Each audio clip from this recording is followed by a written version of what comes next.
Une petite présentation de l'adaptateur USB vers jack 3.5.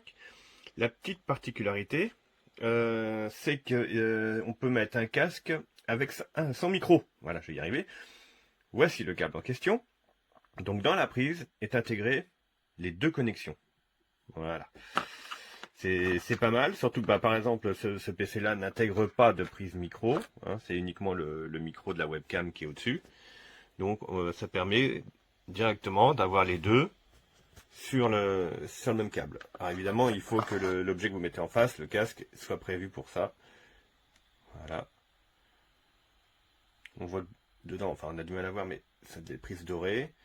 Le câble est quand même bien protégé avec et parce qu'il est tissé, puis il va jusqu'en dessous. Hein. Bon, ça va peut être un peu plus long au niveau du plastique là, mais et là, mais bon, voilà, on voit bien quand même que c'est de la bonne qualité. Donc ça c'est le câble. Alors le casque en question que moi j'ai utilisé là, c'est un casque donc type gamer de ce style-là, voilà, avec le micro, et il en ressort une prise pour le casque et une pour le micro. Le câble USB c'est uniquement pour les couleurs. Malheureusement le casque n'est pas prévu pour être mis en USB, donc c'est uniquement pour avoir le RGB dessus, donc on oublie. Par contre les deux prises sont séparées. Voilà, on a du mal à voir.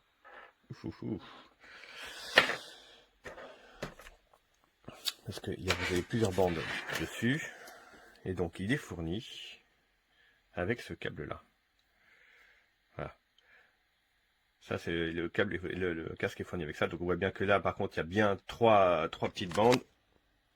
On va agrandir un petit peu l'image. Voilà. Voilà. Connexion standard pour le micro et pour le casque.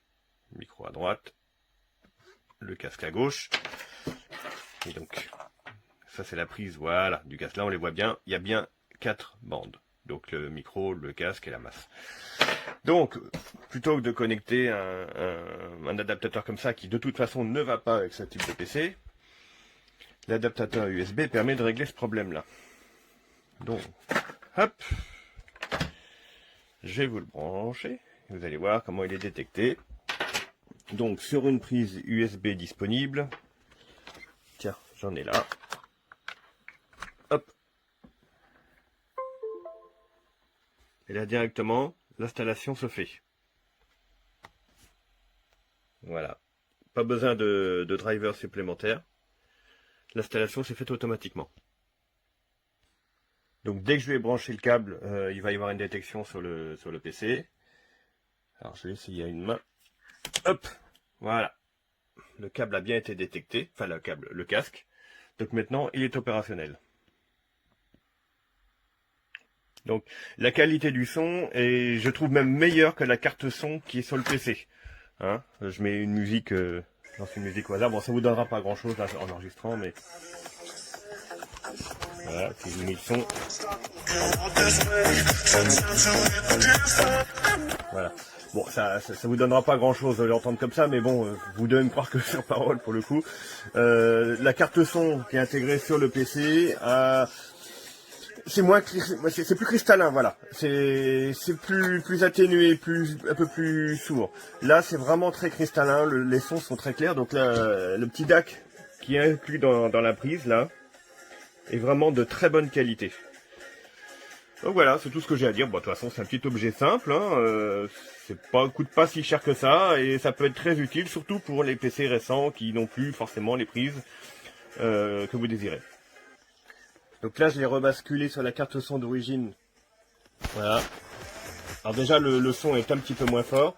Et puis bon, vous vous rendrez pas compte, mais c'est légèrement moins bon. Donc ouais, en réalité, j'aime bien ce petit câble-là. Je pense qu'il peut vous rendre bien des services. Pour finir, voici la petite notice qui est fournie avec. Alors, chose à spécifier.